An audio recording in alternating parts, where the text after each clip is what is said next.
Jacques Abrone, dans quelle direction l'astrologie du XXIe siècle doit-elle s'orienter, s'il vous plaît? Oui, je crois que l'astrologie de ce troisième millénaire doit être consciente qu'elle est d'abord liée à l'universel. Elle nous parle de l'être humain universel. Elle ne nous parle pas de l'individu avec ses particularités. Elle nous parle d'une nature humaine universelle, et par-delà tous les cloisonnements, par-delà tous les clivages. Et en ce sens-là, l'astrologie nous parle des empires.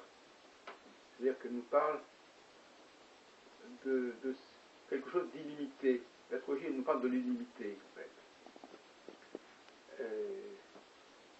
Elle fait partie, elle ne fait pas partie de ces sciences qui compartimentent le psychisme humain.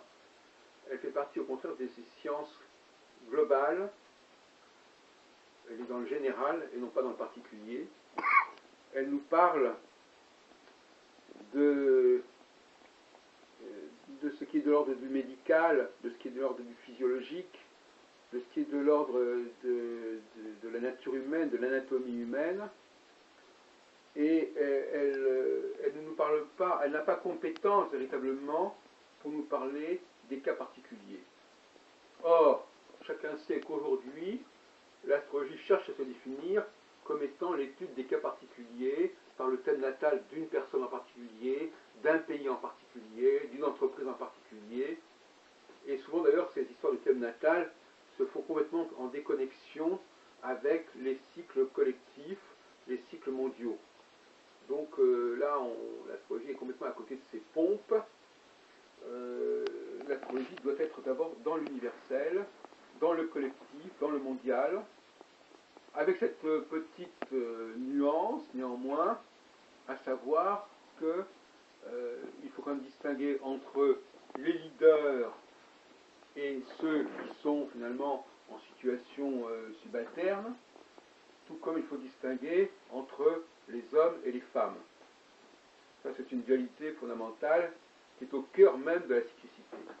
Mais en dehors de cette double dualité, qui n'en fait d'ailleurs souvent qu'une, il n'est pas question que l'astrologie nous parle d'une personne en particulier. Même la division en 12 signes me paraît totalement dépassée.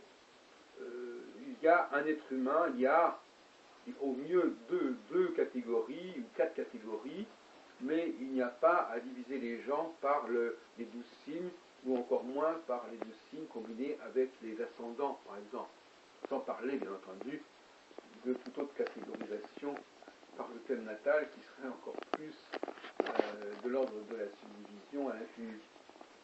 Donc l'astrologie n'est pas là pour nous expliquer pourquoi les gens sont plutôt comme ceci, comme cela, ou pour faire de l'orientation professionnelle, sauf dans le cas effectivement de la question des futurs leaders, qui est in effet au cœur de ce que j'appelais par ailleurs le coaching astrologique, c'est-à-dire que l'astrologie peut d'abord être utile à ceux qui dirigent le monde, et non pas à ceux qui sont employés. À ce sujet, je reviendrai là-dessus, je suis en train de déjà parler dans d'autres contextes. À ce sujet, je crois qu'effectivement, les leaders sont des gens qui sont, à certains moments, doivent reprendre possession de leur universalité, à d'autres moments, ils sont obligés de partager leur activité avec d'autres personnes qui, de façon plus ou moins discutable, se mettent à les compléter, à les prolonger, et parfois exagèrent les limites des leaders, inventent des limites aux leaders pour pouvoir avoir un travail à faire à leur côté. Ce que j'appelle la dialectique de l'employeur et de l'employé, sur laquelle je ne reviendrai pas ici, mais qui n'est pas aussi simple qu'on pourrait le croire, car souvent l'employé vit au crochet de l'employeur. Et parfois ça relève d'un abus de faiblesse. Alors, donc l'astrologie nous parle d'abord de ce qui est universel, de ce qui est universel à tout être humain. Je crois que c'est très important de rester dans cette idée de l'enfant qui, quand il naît, ne se donne aucune barrière. Les enfants qui voient autour d'eux les adultes se disent, bon, puisque les adultes font ceci, cela, moi, pourquoi pas moi? L'enfant, lui, considère que tout ce qui est humain, rien de ce qui est humain ne lui est étranger. Bon. Et petit à petit, il va construire des clivages, des limitations. Il va dire, je suis fait pour tel métier. Quand on demande à un enfant, qu'est-ce que je veux dire quand tu seras grand, c'est déjà une question idiote. Un enfant n'a pas à se délimiter, à se définir par rapport à un métier particulier. Il doit normalement, en tout cas s'il est un leader, il doit au contraire avoir une approche globale de la vie, et non pas une approche sectorisée, délimitée, comme on tendrait à le lui faire croire. Hein. Il faut absolument éviter ce genre de choses.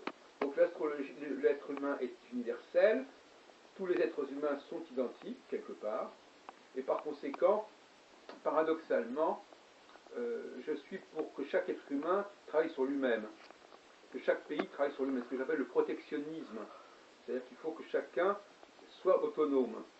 Et cette autonomie de chacun ne va pas aboutir nécessairement à des clivages, puisque comme nous sommes tous pareils fondamentalement, en étant nous-mêmes, nous nous retrouvons chez les autres. Enfin, c'est cette idée-là qu'il faut bien comprendre, c'est que, comme on dit d'ailleurs, les grands esprits se rencontrent, il faut bien comprendre que tout être humain qui travaille en profondeur sur lui-même rejoint un universel de l'humain et ne va pas au contraire s'enfermer dans une spécificité. Donc pour nous résumer, l'astrologie ne doit surtout plus être définie comme la science qui permettrait de savoir ce que nous sommes nous en tant qu'individu particulier, donc un individu qui se serait délimité, qui se serait fractionné, qui se serait orienté dans une direction et pas dans une autre. Ça, c'est une vision tout à fait déplorable de l'astrologie et de l'humanité en général. Elle est plutôt une science de l'universel, de la totalité, et elle doit nous ramener à la totalité, tout en ayant conscience qu'effectivement, au niveau des cycles, il y a des moments où, j'en ai parlé dans mon exposé sur le coach astrologique, le coaching astrologique, il y a des moments où nous avons une espèce de déficience en nous-mêmes, quand nous sommes malades, quand nous sommes souffrants, quand nous sommes en fin de vie, nous sommes obligés de tout simplement de faire un testament et de déléguer à d'autres personnes. Donc quelque part, en période de baisse, de régime, nous sommes obligés de faire appel aux autres.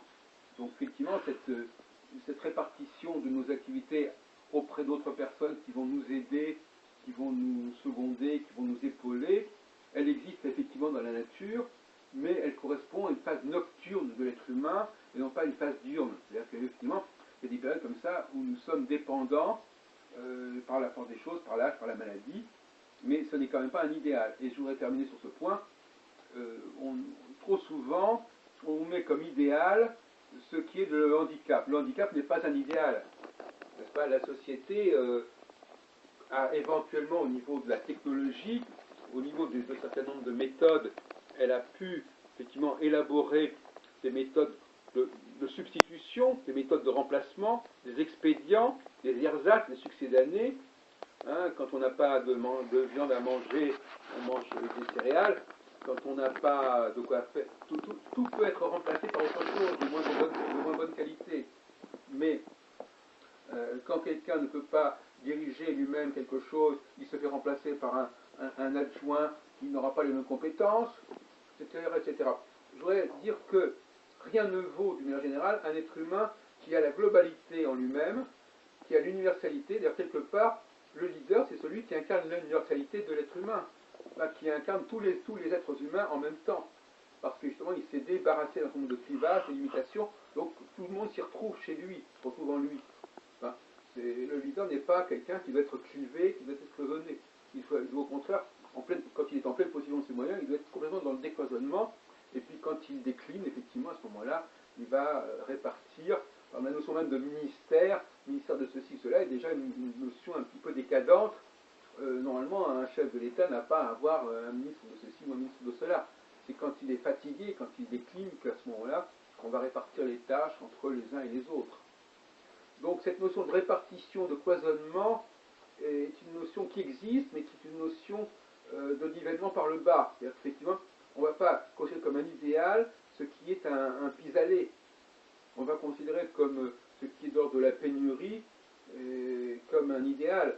Et d'ailleurs, il y a un adage qui dit faire de nécessité vertu. On ne va pas faire de l'ordre de quelque chose qui serait de la vertu, alors qu'en réalité, c'est parce qu'on ne peut pas faire autrement.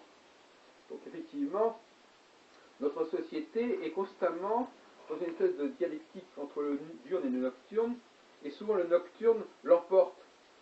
Nous avons inventé toutes sortes de méthodes de remplacement au niveau alimentaire, au niveau de notre mode de fonctionnement quotidien, toutes sortes de techniques, d'appareils. Les gens sont appareillés parce que, je sais pas, le simple fait de lire, par exemple, c'est déjà parce qu'on n'arrive pas à se concentrer, parce qu'on n'a pas les idées dans la tête, et donc par conséquent on a besoin d'un support. Tout recours à un support est déjà une forme de déficience. Alors que cette déficience existe à certains moments, mais ça n'est pas du tout un objectif. Finalement, ce que je voudrais dire, c'est qu'il faut revenir à l'objectif fondamental, qui est l'objectif de l'universalité, et quand on s'éloigne de son objectif d'universalité, c'est possible que l'être humain qui dort n'a pas la même dynamique que lorsqu'il est en éveil, mais il faut toujours être conscient que lorsqu'on fait des choses, disons, d'ordre inférieur, on n'est pas dans le supérieur. Donc on est dans un pis-aller, et je crois qu'il faut rétablir la conscience de ce qui est en haut et de ce qui est en bas.